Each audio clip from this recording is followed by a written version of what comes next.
What's up, Quakes fans? I am here with the very enigmatic Saz. Saz, how are you doing today? Wow, well, I was special, but now I'm a word I probably can't even spell or pronounce. Yeah, Doing you great. can. How about you? I use the word enigmatic because I've told you this before. When I first met you and I followed you on Instagram, you said Oh yeah, the inner machinations of my mind are an enigma.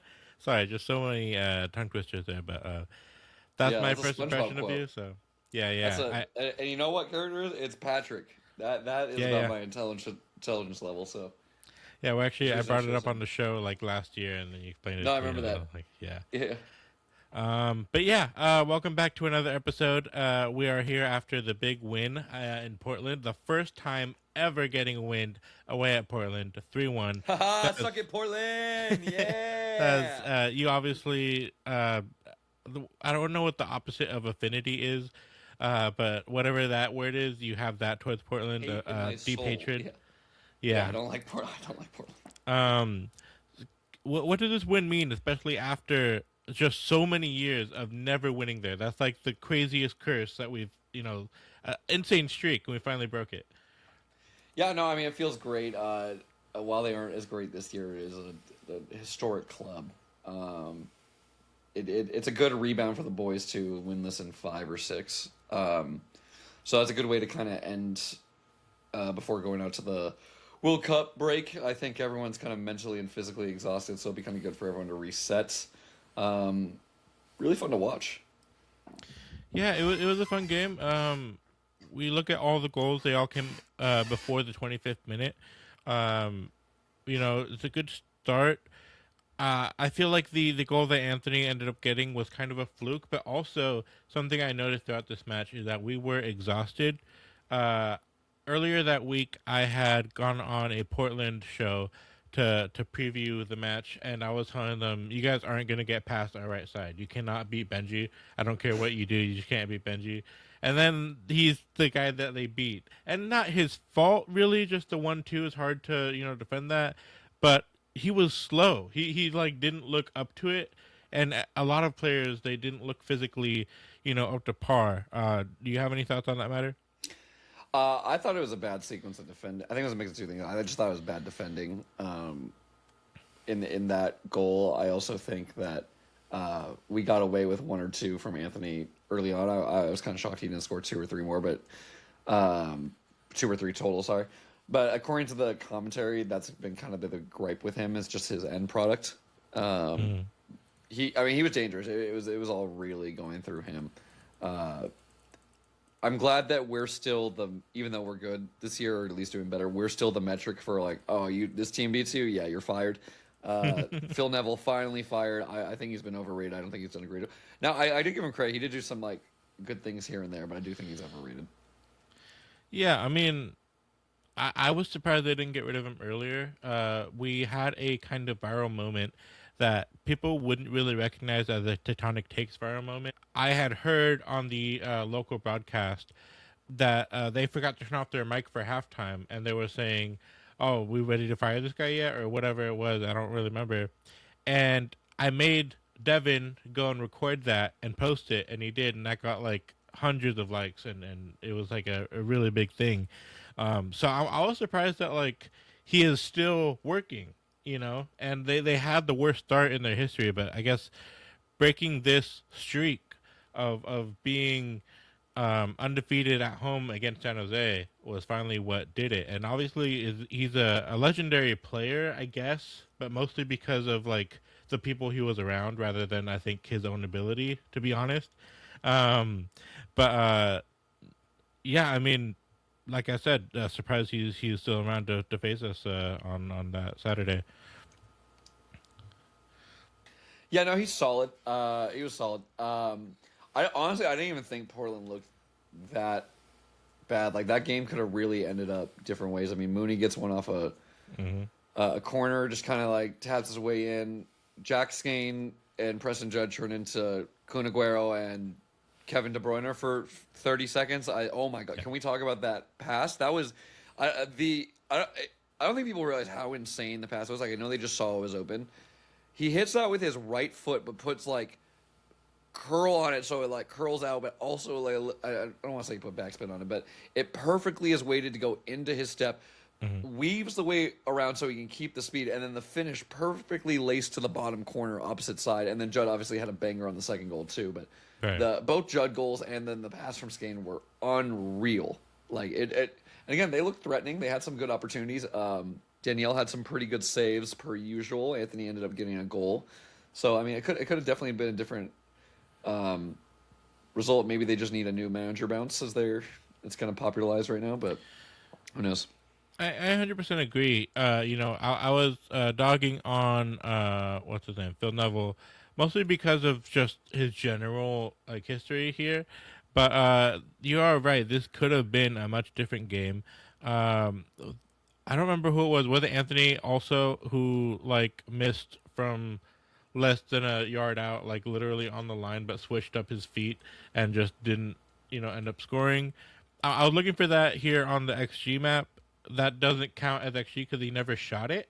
So there's no XG to be, calculated. But I wonder how much it would have been if he actually got a touch on it.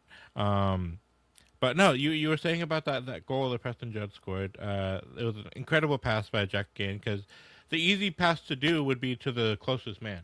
But he went for the more risky option to put it further to Judd. And it kind of found him like in between the defender and Judd was like right where you want to put it. I thought it was like a kind of slow pass, but because of the weight that Jack ended up putting on it, it gave Preston so many options, and I think that he surprised definitely me, but also the keeper by deciding to take a shot from there. Like that's not really the most optimal place to shoot. I mean, it's not a bad place to shoot. Obviously, it went in, but that wasn't what I thought was going to happen. I thought it was going to be like, okay, well, the keeper should save this, but just because of how early he took it, I think he caught him off guard. Honestly, yeah. I mean the that and the juggle, the second one was unreal. I'm seriously just so I just like just now even like I want to say daydreaming like the pass was so unbelievably beautiful. Like I like anyone who like doesn't think it's that good, I urge you don't even run. Go get a ball and 30 yards away put a cone a 5 by 5, 10 by 10. No defenders. You don't even have to be running while you do it.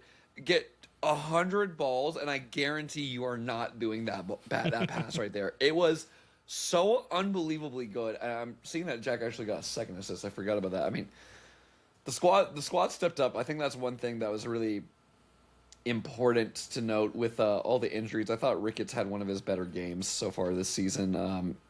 Benji, obviously, with everything that he's kind of dealing with injury wise, with the early sub, but I didn't think he was playing awful. I thought he was totally fine. Um, Good rotation from Bruce. Yeah. I think Nick Fernandez has been really, really good. I think his first half in Seattle was outstanding. Um, and while there's definitely been a drop off and like a different style play since Nico's gone, I think giving him a little more confidence and time could be really, really beneficial for us. Uh, yeah, I don't really have too many complaints, honestly. I think the break came at a good time and we ended on a really good note. Yeah, that was something that we talked about in the press conference with Bruce, and I was really scared because somebody talked to like Bruce before me, or maybe it was after, and they said, "So how much of this is coaching? Like how much of this win is coaching?" And he's like, "Coaching." What do you mean coaching? And it's like, dude, you're the coach. You coach the team. Why are you giving him a hard time for that? Like, of all things. But I asked a question like, how important is it to get a win before the break? And he was like, yeah, very important. It's good. And I was like, oh my god, I am like, I have been saved. He happened to like that question. Nick Fernandez, uh, in my opinion, he's obviously a little bit green. I don't know if like he's ready to take the job full time, but I do think that he has been a lot more naturally suited to that position than Buddha or Bo LaRue. And it's not just because, Bo looks kind of lost in that spot, but you lose so much by not having him as one of your double pivots to progress the ball and also win the ball back the way he does. You get the best of both worlds, in my opinion, when you have Fernandez, who is just flat out is just a 10. You know, just he is naturally that's the way he plays. And Bo, as good as he is, as much as he has a lot of good attributes, he's just not a 10. What are your thoughts on the trying to replace Nico? Yeah, well, first for anyone that's like looking forward to Nico being back, I wouldn't really hold your breath. I'm not saying he's out for the rest of the year, but again, I wouldn't really hold your breath. I would love to be wrong on this, but a groin injury is not a fun. In my opinion, it's one of the hardest injuries to come back from. Um, Things He's like still your trying to do it. Achilles. Yeah, well, exactly. So like things like your, and I'll kind of explain because I know like the anatomy of it all, and this is kind of my line of work. Uh, People like Achilles, it's a long time, right? And that muscle you have to either take from your hamstring or something. That's a pain in the ass. But like there is a route to recovery on that, especially if you do it right. But it takes a long time. ACL is bad because there's so many stabilizers there that your other muscles and then in turn your other leg ends up being bad. But with the right program and right progression, you can definitely like fix that. The reason I'm saying the groin is like an awful injury is because that is, and I'm sure there's other injuries that I'm just not thinking of off the top of my head, but at least like the common one and the one he's dealing with.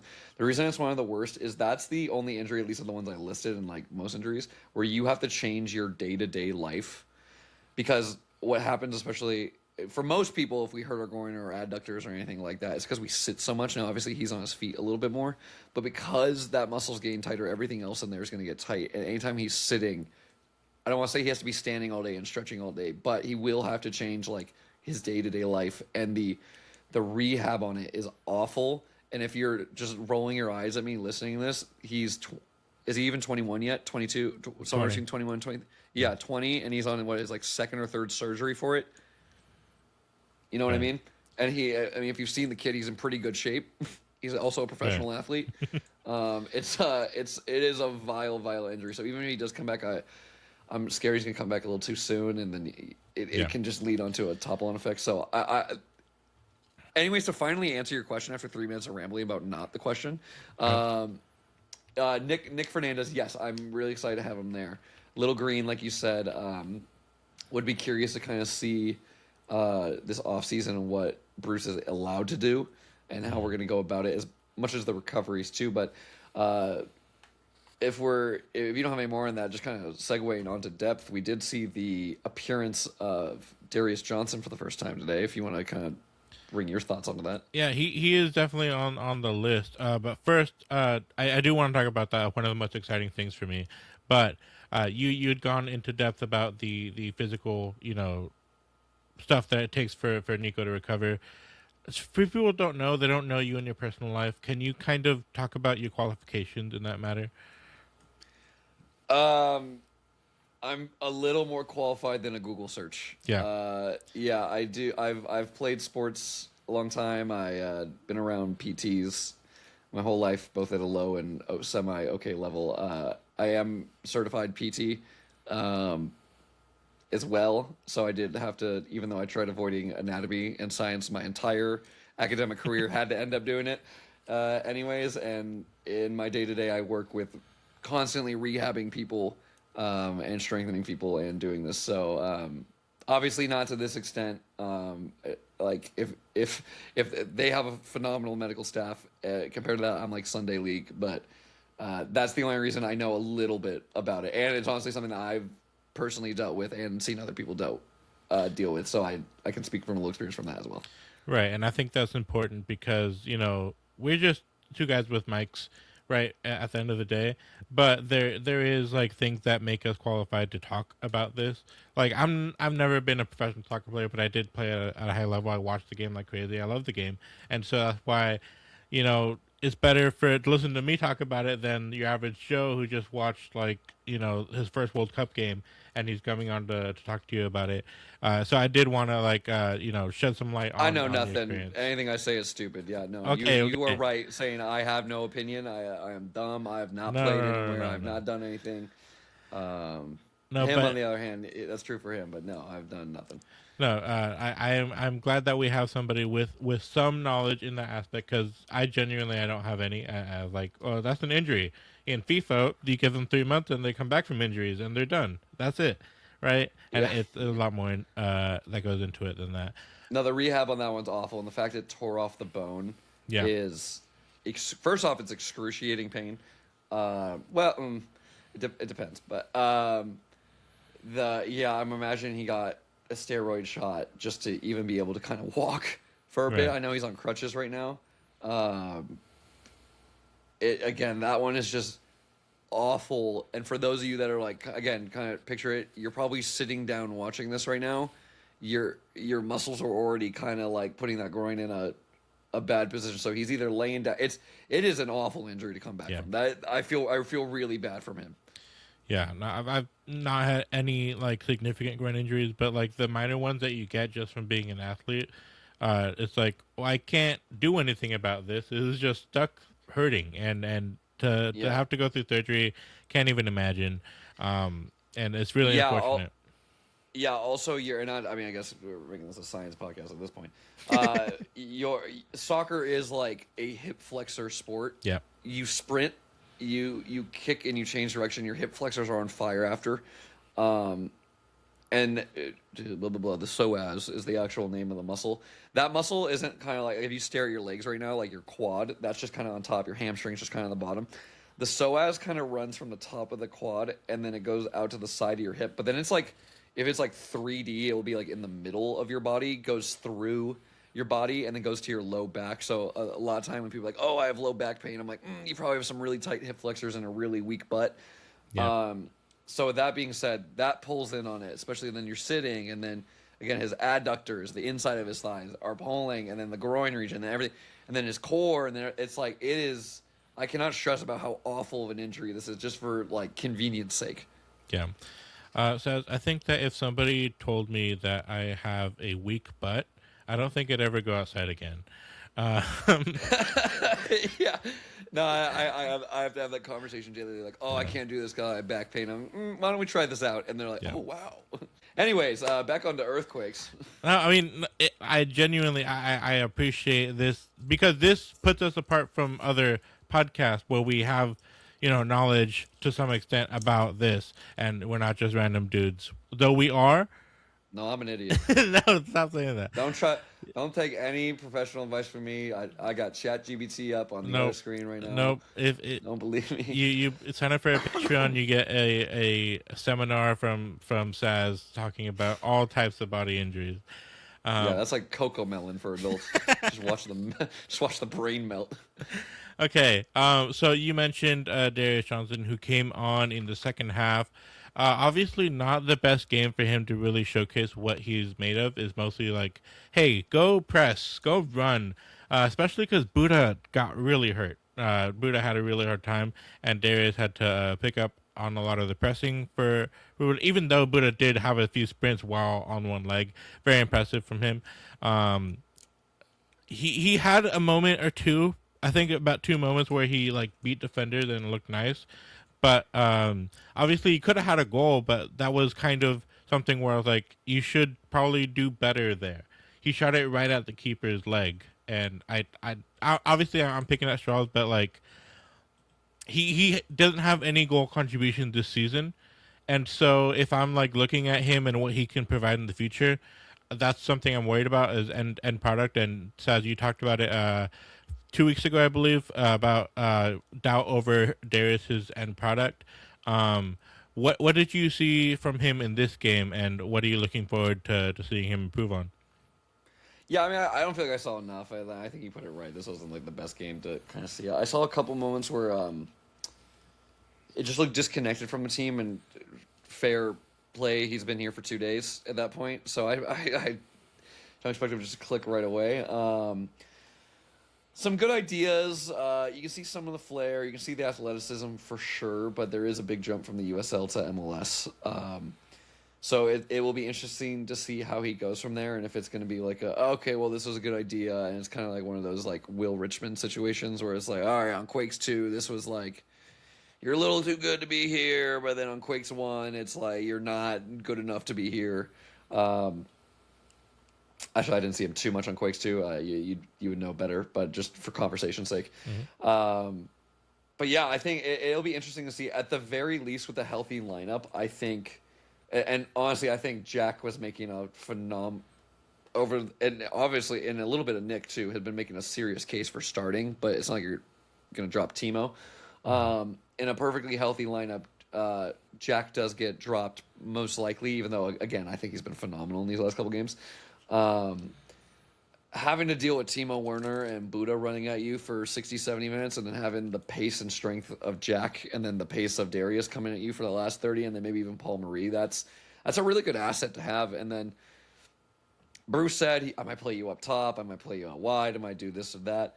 I think they probably want to keep him winger for now. I think it's just more of like a, hey, if Preston goes down and we don't want to play Buddha up top, you're gonna have to go up top. Is more of the Right. like realism from that, but it's gonna be interesting to see.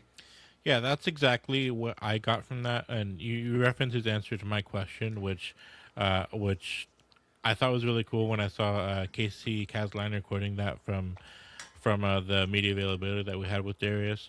I really liked what he had to say in that, and he seems like someone who's down to earth and realizes that he's here to work and show what he's got. He's not like coming in here as like, well, you better play me.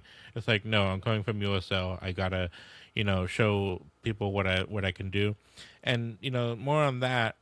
I think that already with what I've seen, I know that he is like looking to impress in his first game out, but I definitely think that he is a few levels past where Will Richmond was. Solid player Agreed. for Quakes too.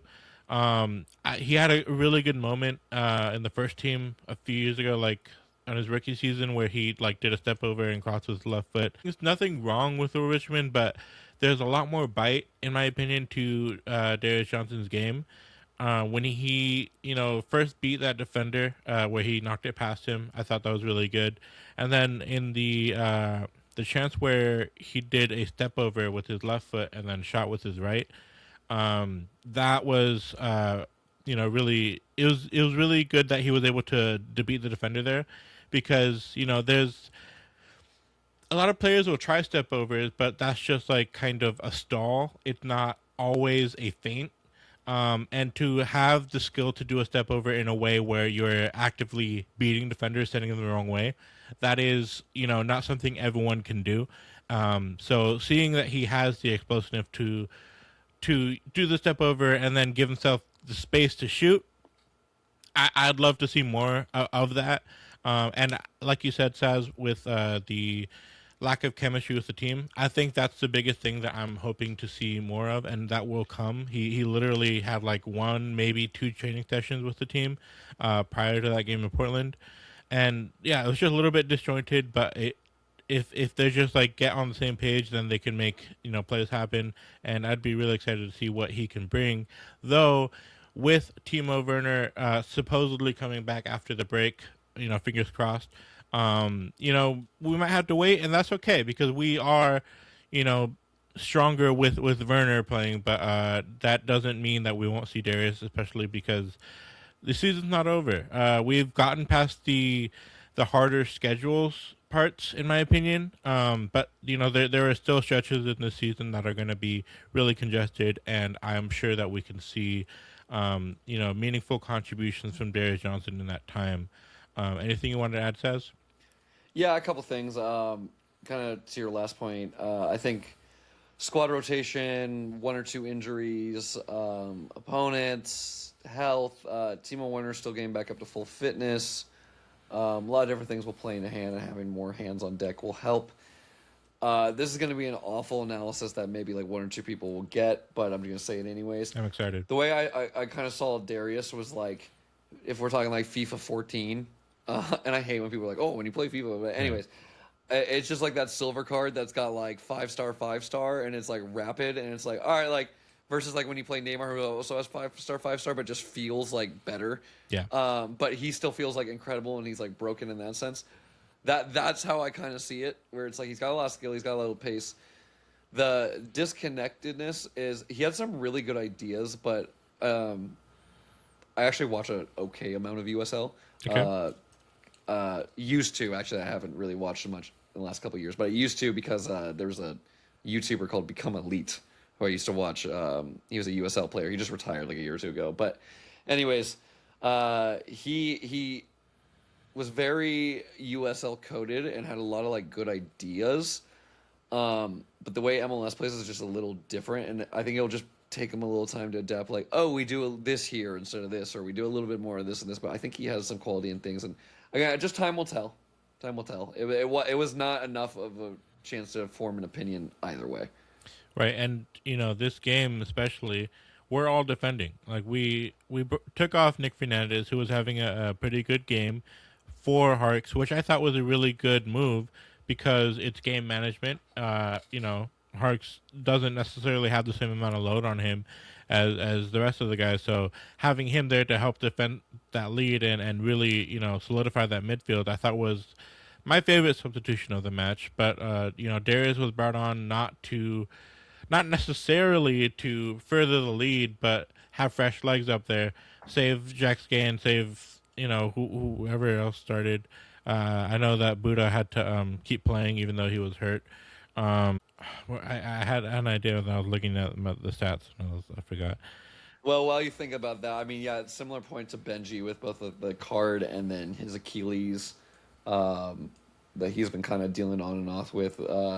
Really good game management from Bruce. And yeah, earlier I said Phil had a good thing when that one center back got the yellow.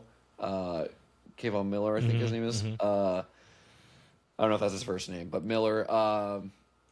I think that was a good substitution because he was just kept getting into it. He was on for a red at that point. So that was the one thing I was willing to give Phil. But other than that, I think Bruce handled that really well. We were up. It was like, let's bring some experience. Let's bring a little bit more defensive and holding play in that sense.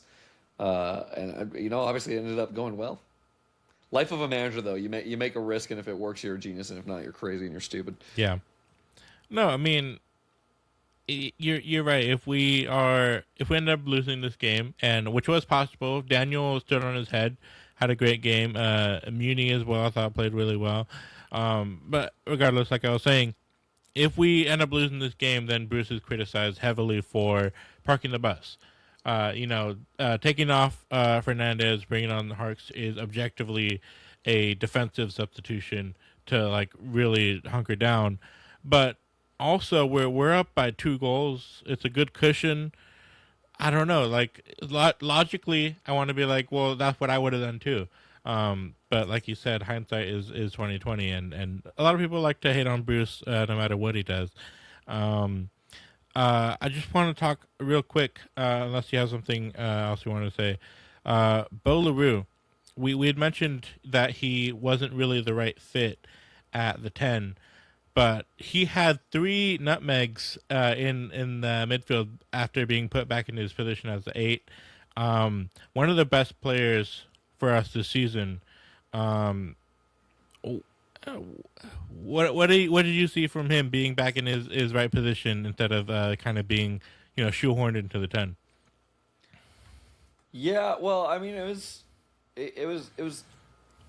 the game where he was in the 10. It was more of, in my opinion, like just a flat three that was kind of rotating. Mm. Um, I it's a mixture of things because I do want to talk about the Colorado game a bit, but if we're just talking MLS, I thought it was a really good bounce back game from him because obviously, I mean, it's the same thing as we talked about last time I was on here about Ronaldo, and anytime he messes up, unfortunately, is few and far between, but it does lead to a goal. Right. LaRue immediately made a pass, they counter, and they score. That was 1 minute into Vancouver, the Vancouver game, right?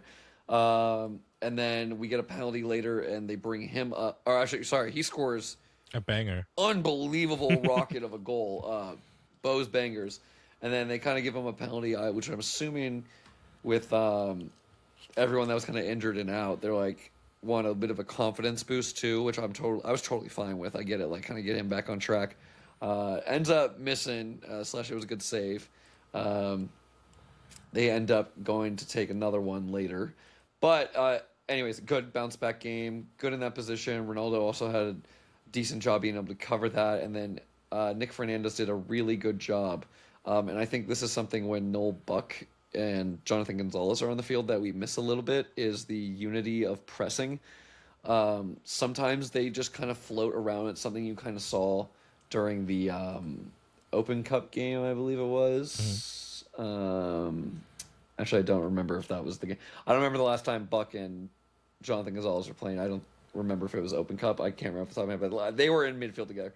There's a difference of pressing and the way they're kind of there, where Noel and Jonathan are just kind of standing there a little bit, or they'll kind of grab someone near them, or they chase the wrong guy, versus when Nico and now I guess Nick, Bo, Ian, and Ronaldo are there, there really is a positional sense of like, we're going to close this gap and we're going to take this guy so that we're only leaving one or two passing options or forcing the switch that we didn't quite get with some of the other guys. So in that sense, yes, I think it was a good bounce back game, and then the others arounding were playing their parts as well, and it was good. And that again, that's why I said the Daniel Mooney, Benji Kikanovic play where they were defending was kind of a bad goal to concede. Unfortunate, just maybe a little bit of communication.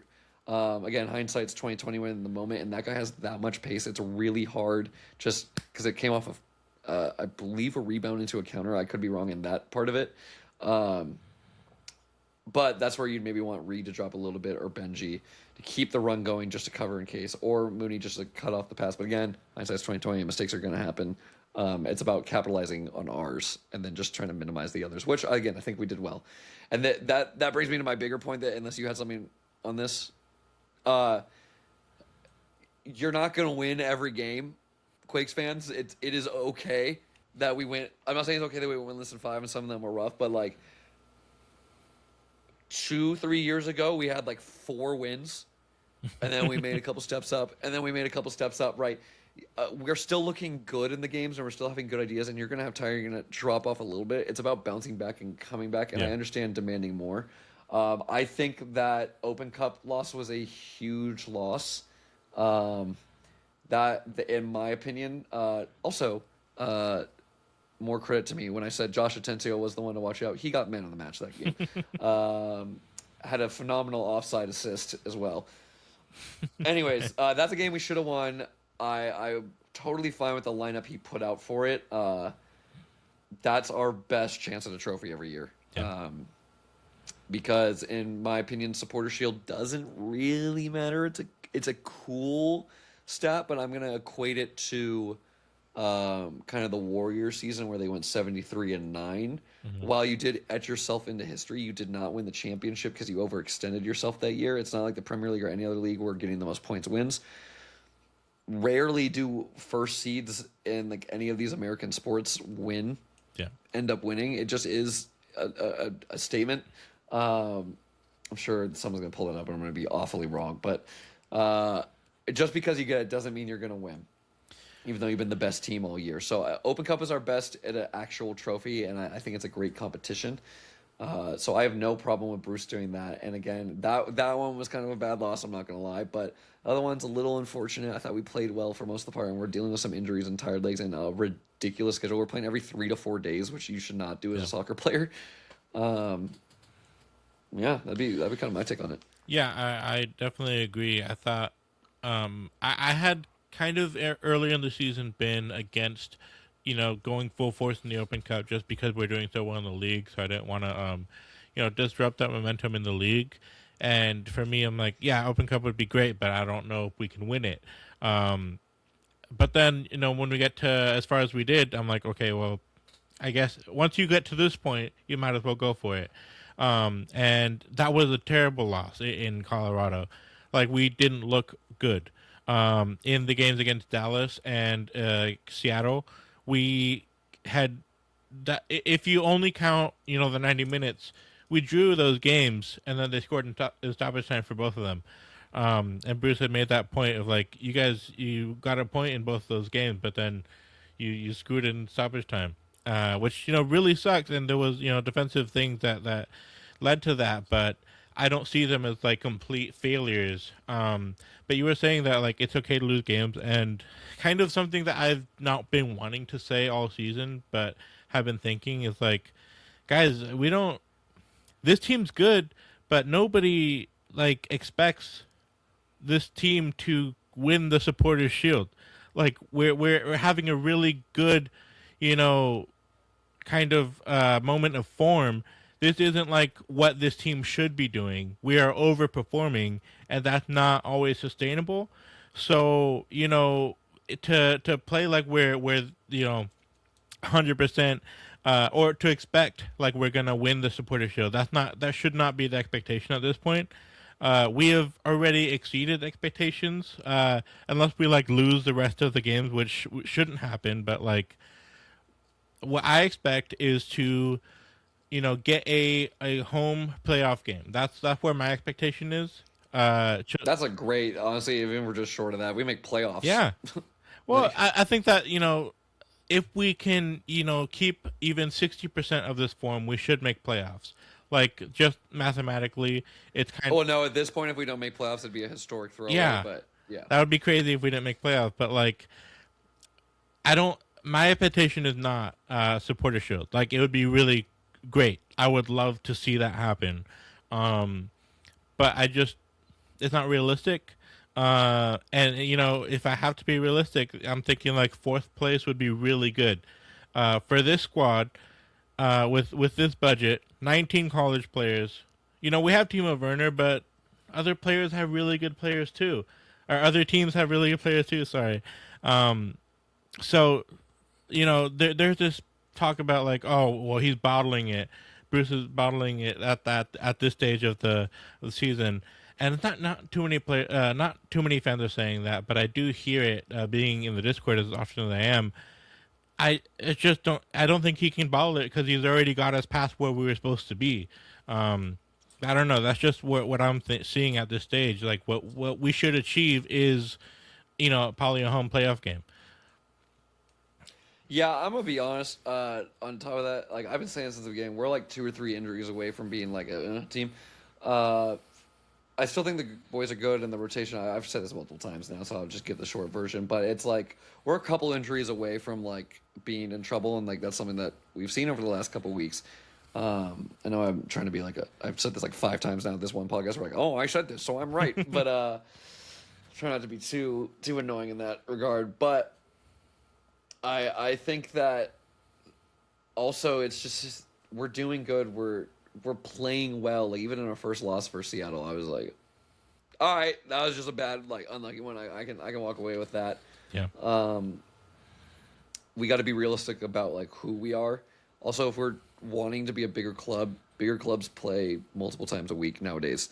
And if your complaints about the depth in the roster, that's more of a indication on MLS's really bad salary cap rules than us in particular. I can't name a single team in MLS, mostly because I don't know them, but that you're like, whoo, that roster depth. Like, Yeah. I don't go into any squad. Like, every time I feel like we play a team, other podcasts or other people are saying, like, he's injured, so we're kind of bad right now. Right. I also am gonna. I got a tectonic take right here, kind of a hot Sure. take that I'm. There's gonna be a pinch of salt on it, so I'm kind of half walking it back already. But I'm kind of tired of people being like, "Oh, we're missing out on Timo Werner." Like it.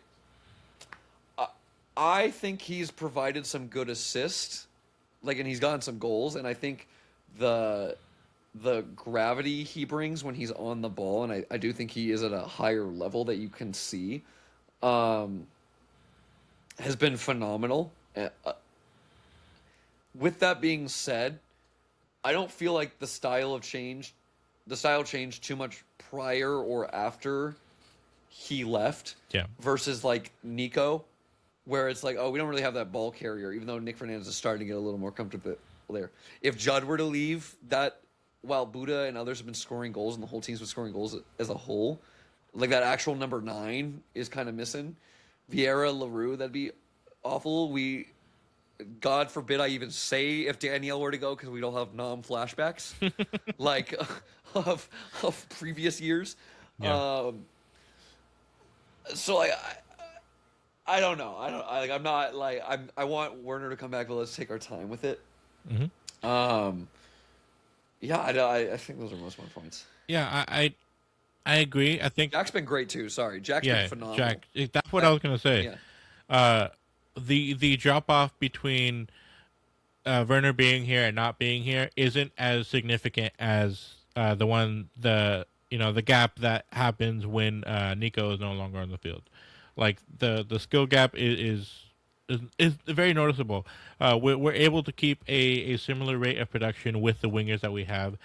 I do think that Ricketts while he's very fast, while he does have a really surprisingly good left-footed cross, like obviously left-footed, but he's accurate with those crosses, in my opinion. I don't know what you think, but he's a little bit more limited than Werner, where he can't like carry it inside, cut inside, and then take a shot. He can shoot, but like that's not what he's good at. Um, Scan producing as well. Buddha, I was a little bit worried about him. I think that he'll be okay, but like I haven't heard anything on his injury. Um, him also is producing. So on the wings, that's not really the issue. You look like you want to say something, Says. Oh, I was just gonna say I think Ricketts offers us a quite a good like 1-2 play, and his like his picking out is good. I think where Werner succeeds better than anyone on the team is um, the exact pocket pass, like or Yeah, the exact like switch play pass. I think better than anyone else will give him that. And again, carrying and the gravity in which he shifts over the defense is quite well, but he doesn't play as much defense. And again, he's injured. He's trying to get fully back to fitness. Not playing him would be silly. yeah, I'm not trying to say that. I'm not saying he hasn't been good. I'm just saying it.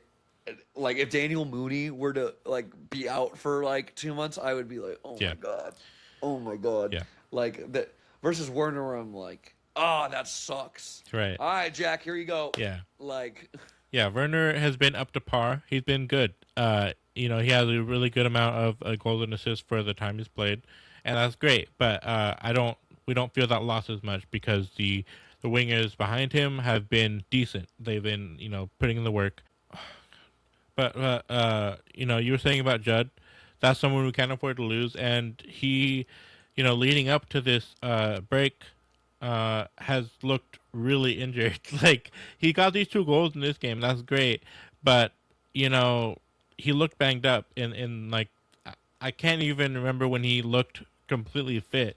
It's been like 4 or 5 matches where he's kind of had a limp towards the end of it after a really hard fought battle, and he's producing. That's great. And I understand why he's the guy that you're kind of pushing to keep playing, even though he's a little bit hurt, because I don't see where the attack goes if there's no Judd. Like there's no one who is gonna consistently find the back of the net without Preston, who's been able to do that.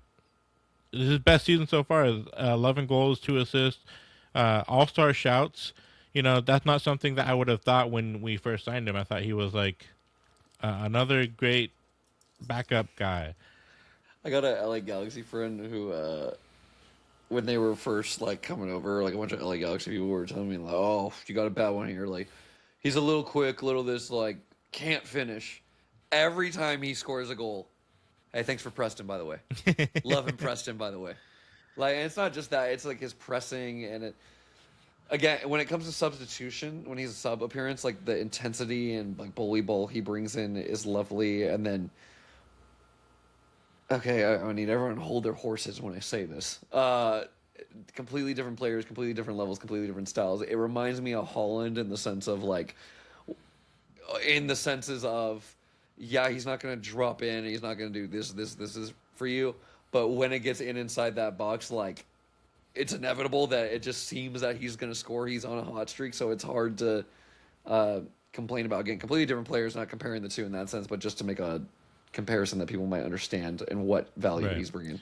No, I mean I think it's a fair, like if you scale the type of player, that they're in the same kind of profile where they're just a freaking bastard that runs really fast and are huge and they're very hard to defend against. Judd, we have good build up play, but to be honest, a lot of the time when we're progressing, it's because Judd has turned into a tractor and is pushing the center backs all the way back to their own box, and that's how we move forward. Just because he's really fast for a big guy, he's very strong. Has I think has had trouble finishing in prior seasons. Like last year, he was good. The year before that, it was like, come on, man, you have to are you aiming when you shoot? But I think he's finally found, the balance and the right technique for that works for him. But like you said, Saz, with it does look thin. because I don't think Adimabua is ready yet. I don't think that he's shown any indication that he is approaching, anything that can resemble what Judd puts out. He's a big guy, and he had a good assist against it was Seattle. Credit for him to for doing that, and that's what he can do. But Judd is like an all star, caliber player this season. And we do have to protect him, but it's also like we don't have anyone because when Buddha plays there, it's not the same. It's kind of like, okay, well, you are a runner who can be up here, who is an attacker. It's not the whole philosophy of the team changes, and I don't think Buddha doesn't look comfortable there. He scored a few goals this year, but they've all been from playing wide, and he runs inside and makes inverted runs, and that's where he's getting his goals from. It's not from you know picking up the ball in the box and then you know beating a defender or anything like that. I don't know. Do you know what I'm trying to say? Yeah, I definitely get it. Yeah, it's like you kind of said earlier, profiles. Buddha's more of like a pace, like he's not going to be the hold up play, and he is more creative in the sense that he will drive straight at goal, which is why we kind of put him at the wing. Mhm. Versus Judd, which is a little more bully, poacher, tap and big presence. Not that he does like too much hold up play really, because he will kind of start to hold it and then just use his pace to run. Um, and I mean, you can say whatever you want about that, whether that's kind of less down some games or Right. I don't want to say less down, but we could build off of that. Um, it's similar in the sense of we're looking to still run and gun, but it's a different option we're looking for at the very top and just play it a little different. So I do agree with what you're saying. What are you looking, just to close out the show, what are you looking forward to us gaining from this break? Whether it's like, more fitness or a specific player getting back to his best, hopefully. What are you looking for us to get back? And it Uh, can't be Nico I'm gonna because he's not gonna be ready. yeah, I'm gonna give a couple cop out answer. I'm gonna give a couple to cop out the answer. Just like a reset. Just I think let the boys kind of enjoy life for a little bit. I know they have to train in a couple weeks here already, Yeah. and they'll be still training. But just give them a little reset. Let some of the new guys integrate. Bring in some new guys. Um, it will be kind of interesting because you're gonna have to kind of build it up like a preseason again Right. with this big break. Uh, I'm excited. I think again. I think that was a huge win just for the sake of now we're going into being like, oh, I'm excited to come back and get this like win, blah blah blah. Versus like, damn, we kind of lost. All right, let's kind of get back into it. It'll be fun. I think it's again just a good little rest and then back into the swing of things. It's going to be aggressive quickly. No, 100%. For me, the thing that I felt was, kind of disappointing was that, Benji was a substitute at halftime, and he is so good when he is 100% fit. So to see him 100%, Preston Judd, like I said, has been carrying kind of a knock. I would love to see him just be fully 100% ready to go. We might not achieve that in the month off, but that's what I'm hoping for. Um, but yeah, Benji and Judd are the two that I think that need a break. They need to come back and be refreshed, like you said. Everyone else I feel like has looked okay fitness wise. Um, I think it would be great to have Timo Werner, and I think a lot of people who don't follow the Quakes would be surprised that he's not the number one thing that I'm saying. And yeah, I think ideally he starts, and I think he'll be great when he is back. But I think that Judd is more important right now, and obviously, like I said, Kikanovich also super huge for our defense when they can't get past our right back, and then we just turn around and go right back down their throat. Not a lot of teams can do that because they don't have players like Muni and Benji. So that's what I'm looking forward to. Any closing thoughts, Saz? Yeah, Jasinski's been great, so I don't Mm-hmm. mind having him there. Benchi, I'll give again my little not actual degree. little certificate ideas on it. But Benji's is going to be tough just because it's like a flare up type of Mm-hmm. situation. So like it might be good for a little bit, it might be bad for a little bit. They can rehab it. I don't expect too much from Mm-hmm. that. I'm sure there's other people carrying little knocks. We're gonna see. I think Jamar's gonna probably actually have the best time during this break because all of Okay. his have been like little knocks. I'm just looking at the roster here. Victor Costa's just in penitentiary of 3 more weeks. Oh, 3 more weeks. Oh, 3 more weeks. Yeah. So we'll And God see forbid that. somebody asked Coach Bruce like if he may be back sometime this season. Yeah. Uh, I asked Coach Bruce, is Costa coming back? He said he's been gone. Like, yeah, I know that, Bruce. I'm asking when he comes back. He's like, no.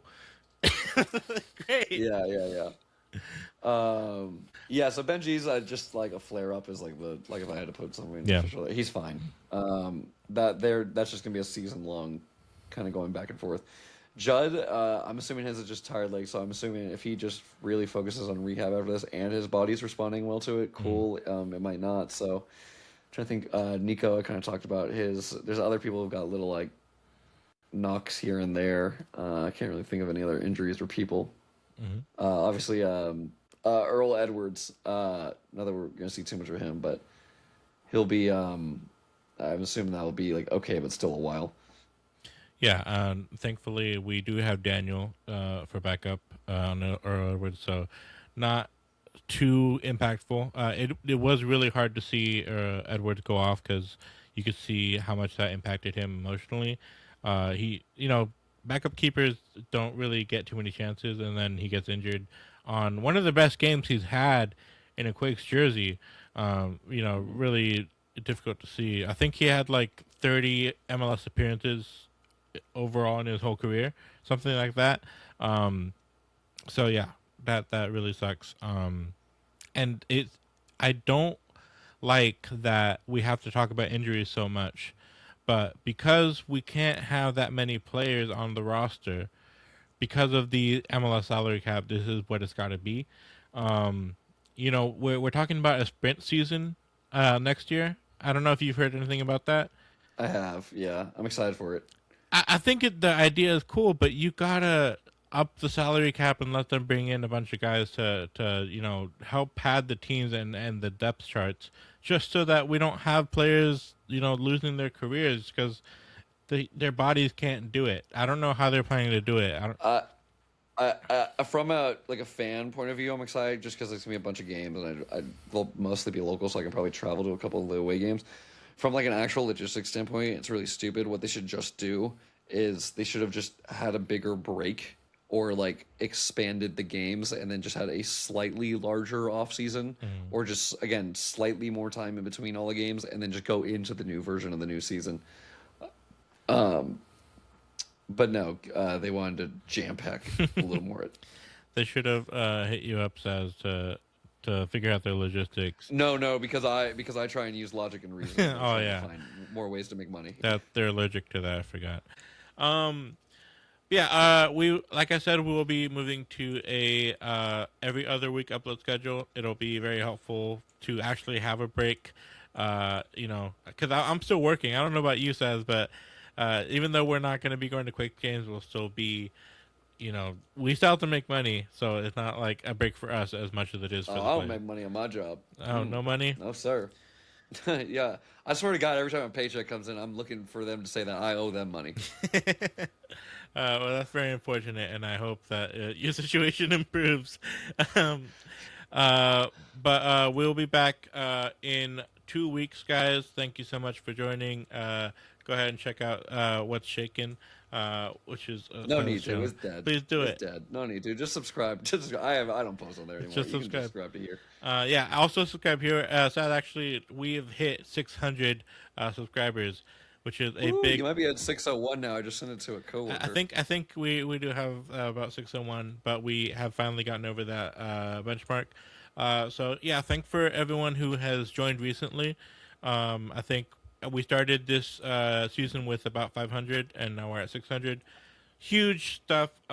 Obviously, we've been working very hard. So that's why I'm like so thankful for this break, not just for the players to recover, but also for Abram to recover, to not have to get yelled at by Bruce every weekend, and Wednesday. It's been a rough season for me already. But like I said, we'll be back in 2 weeks. But until then, go Quakes. Woo.